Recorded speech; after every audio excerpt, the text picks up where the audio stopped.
네, 여러분 안녕하십니까?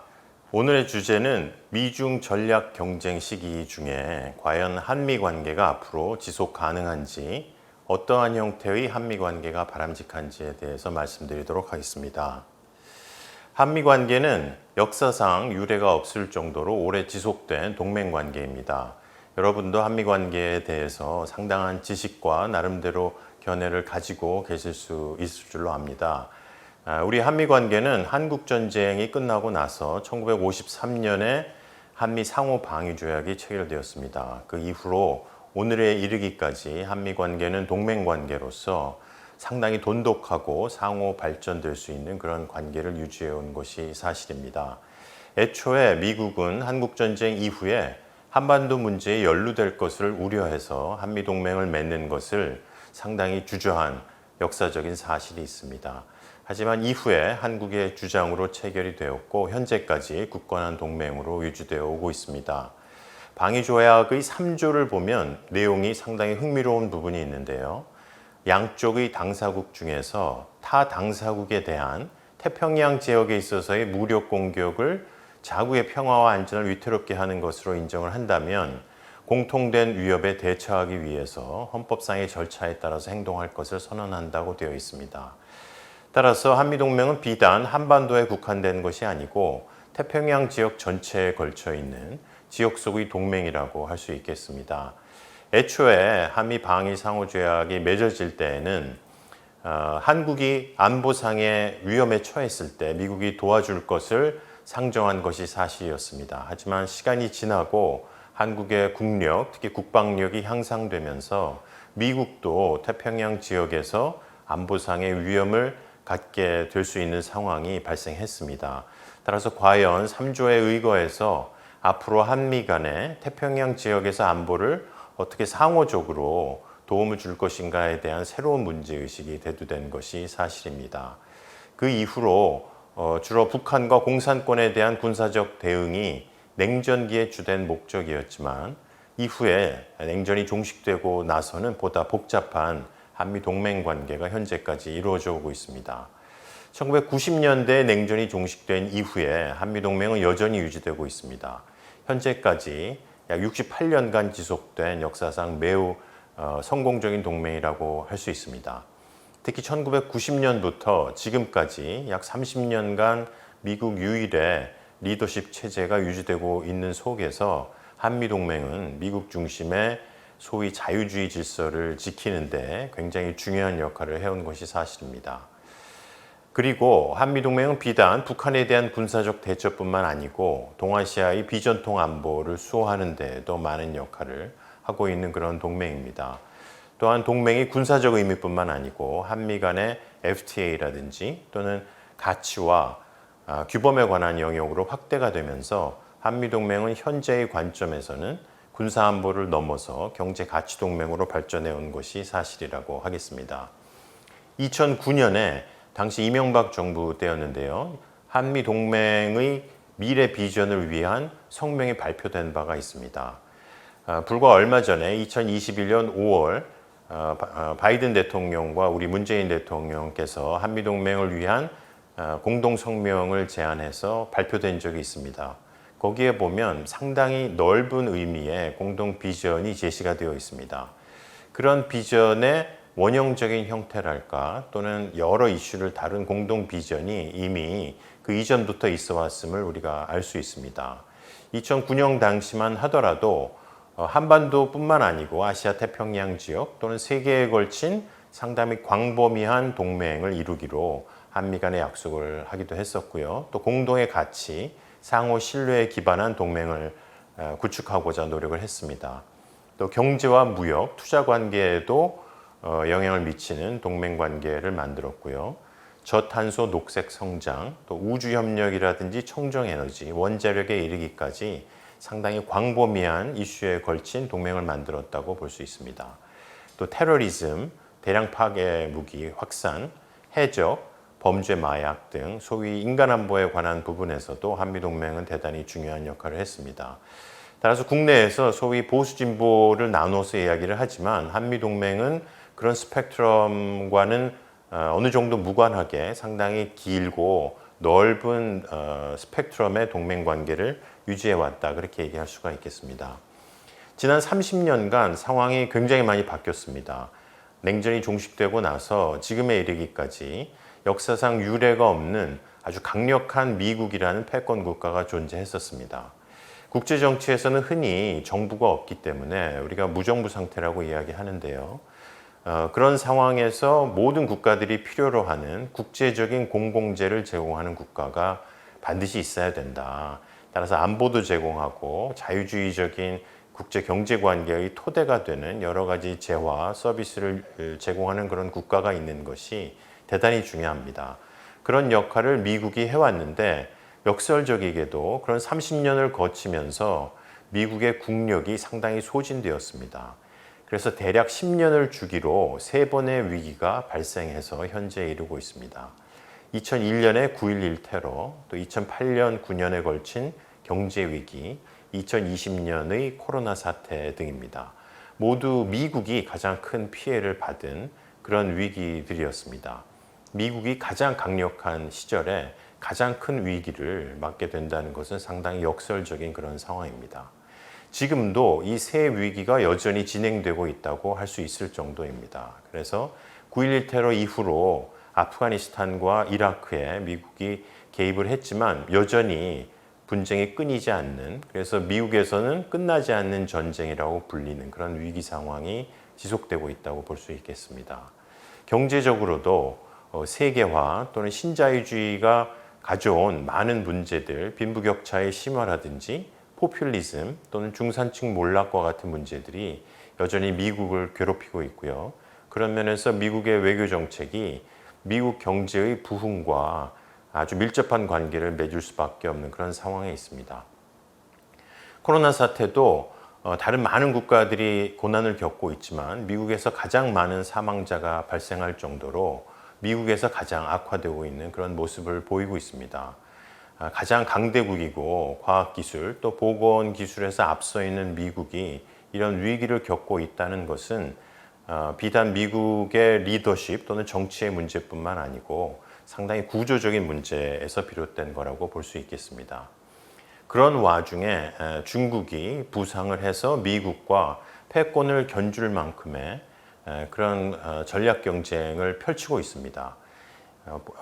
파워포인트에 보이고 있는 미중 간의 무역 상황에 관한 것인데요. 대략적으로 미국이 중국에 대해서 상당한 무역 적자를 보고 있다는 것을 알 수 있습니다. 그 밖에도 많은 지표들, 중국의 GDP라든지 또는 미중 간의 PPP에 근거한 GDP 등을 비추어 보면은 중국이 미국을 아주 무서운 속도로 따라잡고 있다는 것을 알 수 있고요. 여전히 미국이 국방력에서는 앞서 있지만 중국이 아주 빠른 군사적인 현대화를 추구하고 있기 때문에 앞으로는 지금은 기술이나 경제 영역에서 활발한 미중 간의 경쟁이 앞으로 군사안보 쪽으로도 확산될 것이고 또 그 속에서 반드시 미국이 앞설 거라는 보장도 없는 그런 상황이 전개되고 있다고 볼 수 있겠습니다. 그런 와중에 우리가 경험했던 트럼프 정부 4년은 대단히 예외적인 시간이었습니다. 우리가 알던 미국과는 상당히 다른 모습이었는데요. 아까 말씀드렸던 지구적인 공공재를 제공하는 그런 리더십을 행사했던 미국의 모습이 사라지고 상당히 미국의 이익을 앞세우는 미국 이익 우선주의의 트럼프 정부가 등장을 했었습니다. 그러면서 1945년 이후로 미국이 스스로 만들었던 소위 자유주의 규칙 기반 질서가 상당히 무시된 것을 알 수 있고요. 또 미국 중심 질서를 유지해 왔던 가장 중요한 외교 정책의 축이었던 동맹 관계가 매우 약화됐습니다. 소위 거래적 관점이라고 우리가 불렀는데요. 예전에는 미국이 상대적으로 힘이 약한 동맹국들을 도와주고 또 나중에 미국과 함께 공동의 적에 맞서서 싸우는 그런 넓은 의미의 호혜적 관계가 유지되어 왔던 것이 사실입니다. 하지만 트럼프 정부의 등장과 더불어서 미국도 동맹국으로부터 철저하게 계산적으로 얻을 것은 얻겠다 하는 자세를 보였기 때문에 우리가 그것을 거래적 관점의 동맹관계라고 불러왔습니다. 그렇게 되면서 과연 미국 중심의 동맹 네트워크가 앞으로도 유지될 수 있을 것인지에 대한 상당한 회의가 있었던 것이 사실입니다. 우리가 이미 경험한 바와 같이 트럼프 정부는 한국의 한미동맹의 방위비 분담에 대해서 상당한 압박을 주었었습니다. 그리고 만약에 우리가 정당한 미국의 관점에서 볼 때 정당한 방위를 분담하지 않으면 주한미군을 철수하겠다는 암묵적인 언급도 있었기 때문에 한미동맹이 새로운 시대에 많은 어려움을 겪었던 것이 사실이다라고 볼 수 있겠습니다. 그리고 트럼프 정부는 중국에 대해서도 상당한 압박 정책을 취했었는데요. 특히 경제 부분에서 무역 적자를 해소하기 위해서 우리가 무역 전쟁이라고 불릴 만큼 미중 간의 경제 관계가 매우 악화되었던 것을 알 수 있습니다. 문제는 그런 미국의 중국 견제 정책이 조금 더 거시적인 동아시아 전략에 대한 명확한 비전을 깔고 있었던 것은 아니라는 사실입니다. 주로 트럼프 정부는 미중 양자 관계에만 기초해서 미국이 어떻게 중국으로부터 경제적인 이익을 얻을 수 있을 것인가에 집중한 그런 외교 전략이었기 때문에 동맹국들이 생각할 때 과연 트럼프 정부가 동맹국들에게도 유리한 그런 정책을 펴고 있는 것일까 하는 의구심을 갖게 했던 그런 시기였다고 볼 수 있습니다. 이미 트럼프 정부는 과거의 사실이 되긴 했습니다만 앞으로도 트럼프 정부와 같은 공화당이 이끄는 미국 중심의 외교 정책이 언제든지 부활할 수 있을 것이다 라는 두려움을 심어주었다는 점에서 트럼프 정부의 외교 전략은 여전히 현재 진행형인 부분이 있다라고 말씀드릴 수 있겠습니다.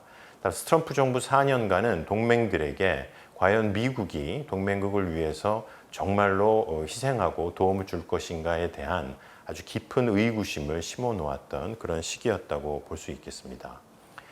바이든 정부가 올해 등장을 해서 이미 7개월 정도 지나가고 있는데요. 우리가 알던 원래의 안정적인 미국 또 예측 가능한 외교 전략을 펴고 있어서 한국뿐만 아니고 많은 동맹국들 그리고 국제사회에 상당한 안도감을 주고 있는 것이 사실입니다. 바이든 정부는 원래 미국이 추구해왔던 그런 패권 전략 또는 리더십 전략을 추구하고 미국이 갖고 있던 힘을 복원하겠다라는 기치를 내세우고 있습니다. 따라서 트럼프 외교 정책을 반전시켜야 되는 부담도 가지고 있고요.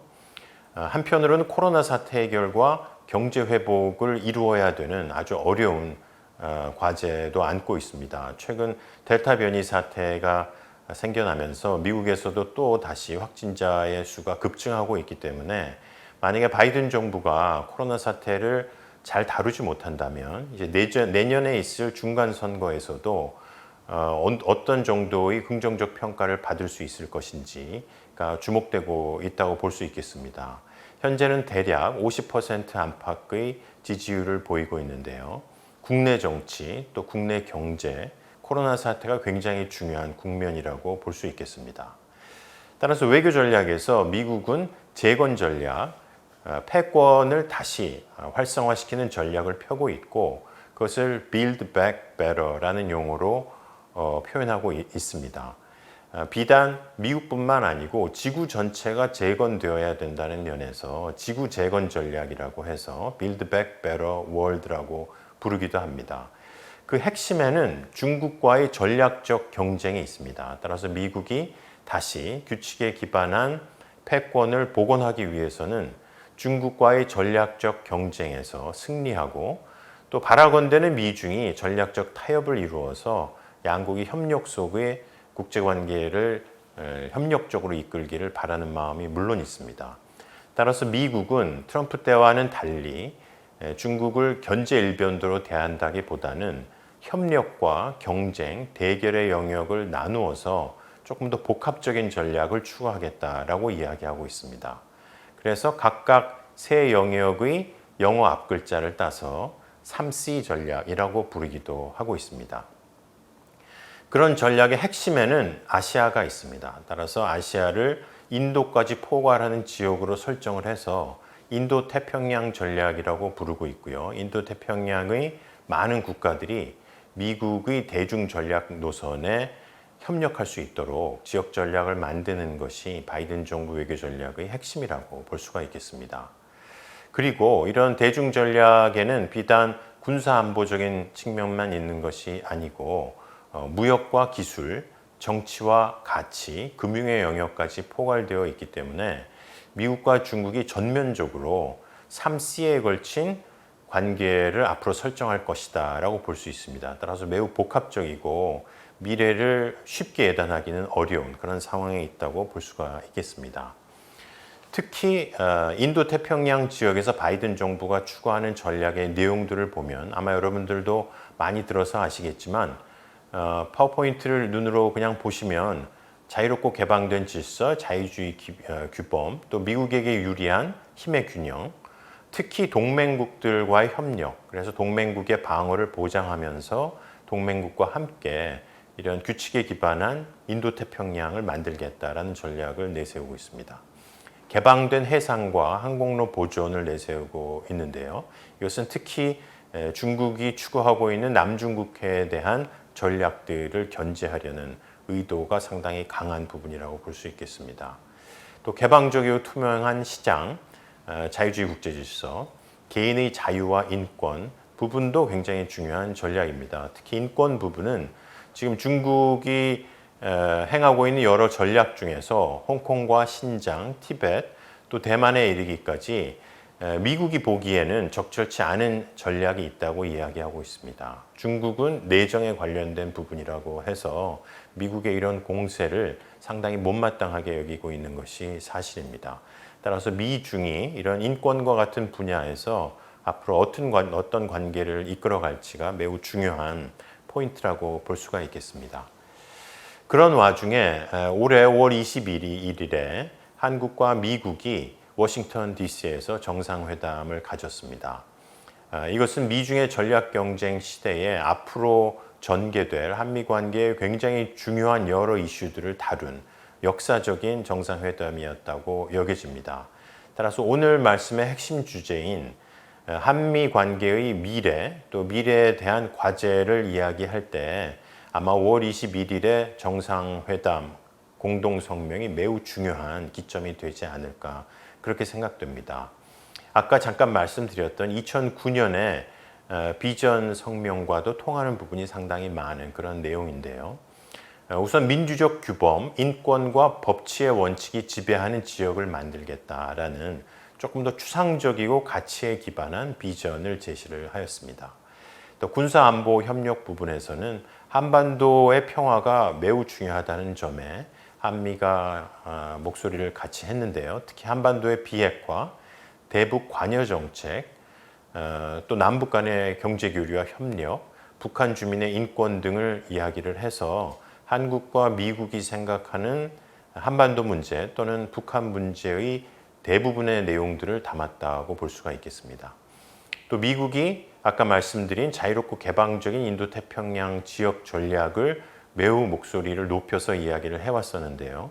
이것이 한국의 신남방 정책과 연계될 수 있다라는 이야기를 해서 한미가 같이 인도태평양 지역에서 지역 전략을 추구할 수 있다라는 그런 암시를 보여준 대목이라고 볼 수 있겠습니다. 미국은 트럼프 행정부 시대였던 2017년 후반부부터 일본과 인도 그리고 호주를 엮은 4개국 협의체를 만들었습니다. 그것을 영어로 쿼드라고 이야기하는데요. 그 4개국이 앞장서서 인도태평양의 전략을 만들어가고 있는 것이 현실입니다. 올해 초에도 온라인상으로이긴 하지만 쿼드 4개국의 정상들이 회담을 가졌고 앞으로도 쿼드 국가들이 인도태평양 지역 전략의 핵심적인 국가가 될 것이라는 점에서는 의심의 여지가 없습니다. 한국은 아직 쿼드에 정식 가입을 하거나 또는 아직 이슈별로 적극 협력을 하고 있지는 않은데요. 앞으로 한미 정상이 개방적이고 투명하고 포용적인 지역 다자주의를 위해서 쿼드의 중요성을 인식해서 협력의 가능성을 열어놓았다는 점에 의미가 있다고 볼 수 있겠습니다. 이번 정상 공동 성명에서 가장 특이했던 점은 남중국해와 대만 해협의 문제가 포함되어 있다는 것입니다. 따라서 한국도 미국이 생각하고 있는 지역 전략의 중요한 분쟁 지역 남중국해와 대만에 대해서 일정한 견해를 갖기로 미국과 합의를 했다는 점에서 앞으로 인도태평양 지역을 어떻게 대해 나갈지가 대단히 중요한 문제로 등장했다고 볼 수 있겠습니다. 그 밖에 안보나 미중 관계와 직접 연결이 없는 것처럼 보이지만 매우 중요한 새로운 이슈들, 기후라든지 글로벌 보건 또는 5G나 6G 기술, 반도체를 포함한 신흥기술, 공급망 회복력, 이주 및 개발, 또 인적 교류 등의 내용을 상당히 광범위하게 포괄하고 있습니다. 앞으로 동맹은 군사 동맹이 아니고 거의 모든 분야에 걸친 동맹이 될 것이 거의 확실하기 때문에 이런 정상회담의 아주 폭넓은 이슈 영역들은 앞으로 중요한 한미 관계의 축이 될 것이다 라고 볼 수 있겠고요. 그 뒤를 이어서 외교 차관의 전략 대화가 불과 얼마 전에 열렸었는데요. 거기에서도 한반도 문제뿐만 아니고 광범위한 지역에서의 문제를 여러 영역에서 다루기로 약속을 했습니다. 이제 마지막 주제입니다. 따라서 앞으로 내년부터 시작될 한미 간의 핵심 정책 사안이 무엇이고 우리가 무엇을 준비해야 되는가 하는 질문입니다.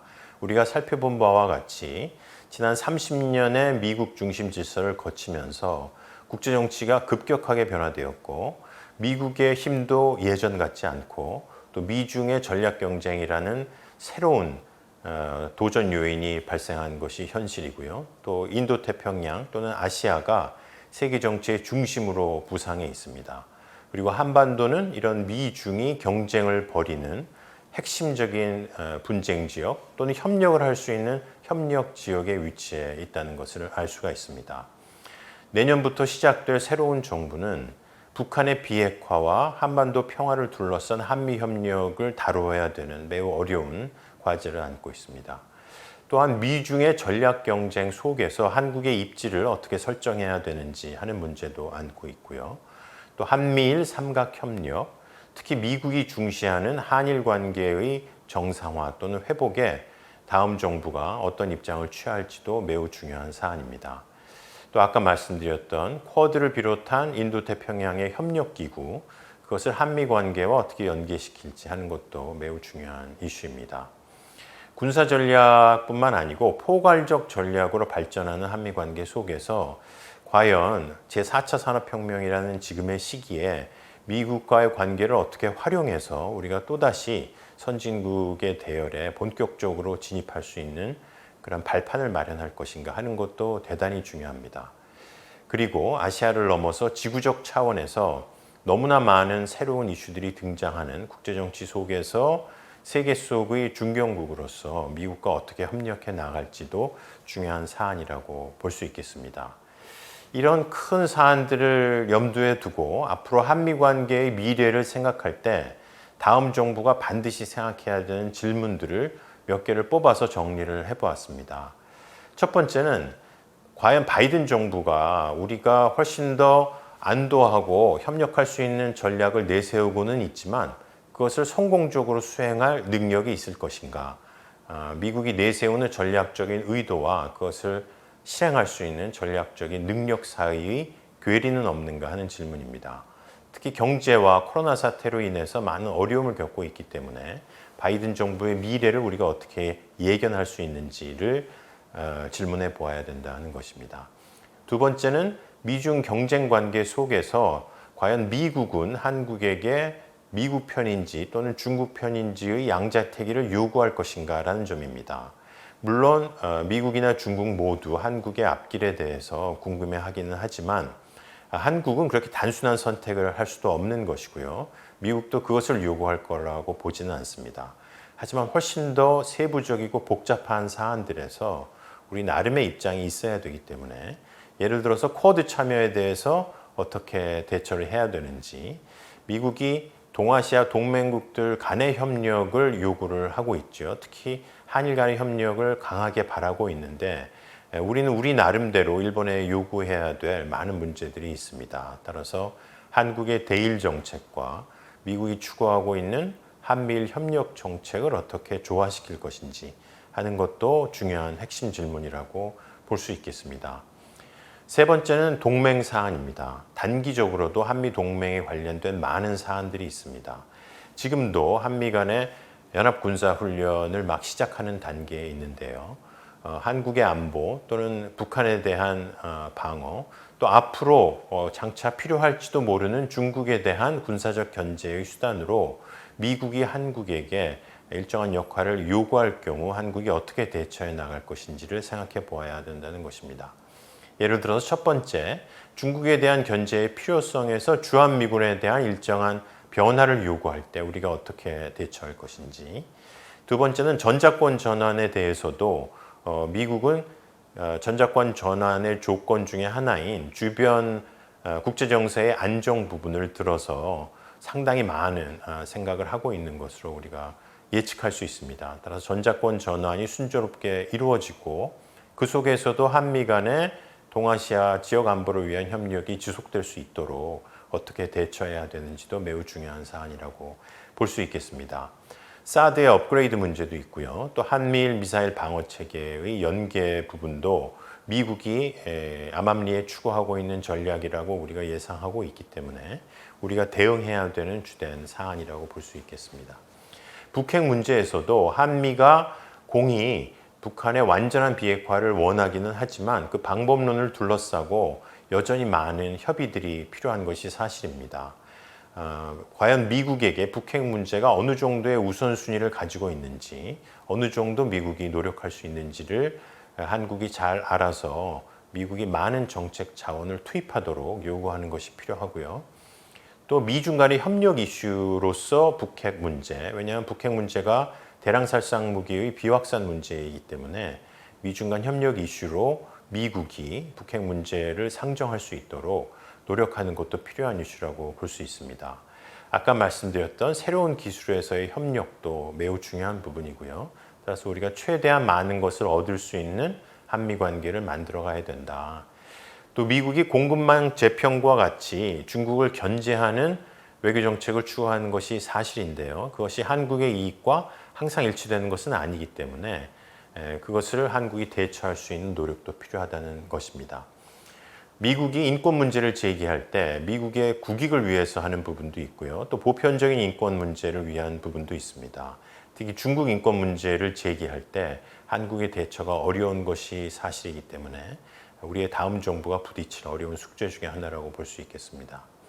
좀 더 길게 봤을 때 바이든 정부가 만약에 여러 가지 어려움으로 지금 추구하고 있는 정책을 계속 해내가지 못한다면 또는 바이든 정부 다음에 트럼프주의와 유사한 공화당 정부가 등장을 한다면 미국이 자국 우선주의로 회귀할 가능성도 완전히 배제할 수는 없습니다. 그럴 경우에 동맹에 대한 압박이 또다시 있을 수 있기 때문에 우리는 우리 나름대로 동맹에 대한 일관된 원칙을 갖는 것이 대단히 중요하다고 볼 수 있겠습니다.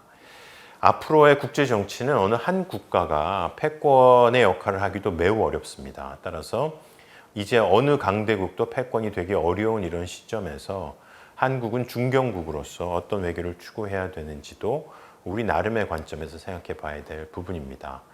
그런 질문에 대답하기 위한 한두 가지 말씀만 하고서 마치기로 하겠습니다. 우선은 한반도 비핵화와 평화 프로세스입니다. 따라서 이번 정부 후반부도 그렇고 다음 정부는 더더욱 비핵화를 위한 협상 개시의 필요성을 이야기를 해야 되고요.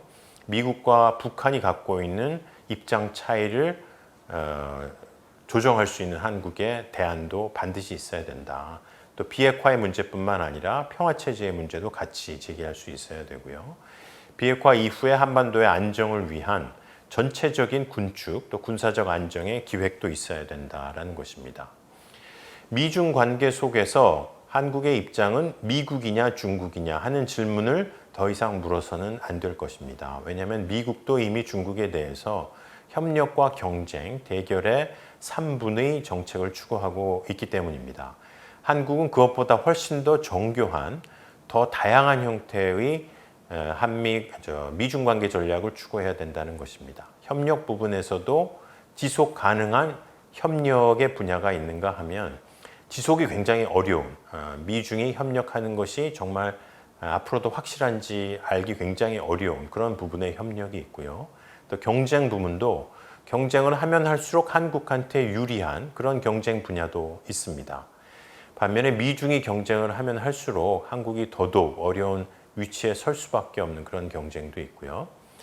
더 궁극적으로는 미중이 대결로 치달을 수 있는 그런 이슈도 있다. 대표적으로 군사안보 이슈입니다. 따라서 앞으로 미중이 어떤 관계를 추구할지에 따라서 한국이 미중 관계 전략을 더욱더 정교하고 세분되게 추구해야 된다는 것입니다. 앞으로 우리가 미국과 관계를 추구할 때 변화하는 국제정치, 또 미중 관계의 복잡한 양상을 잘 염두에 두고 대처를 해야 되고, 바라건대 다음 정부가 이런 여러 가지 과제와 질문들에 대해서 숙고를 해서 좋은 외교 정책을 추구하는 것을 바람하지 않습니다. 감사합니다.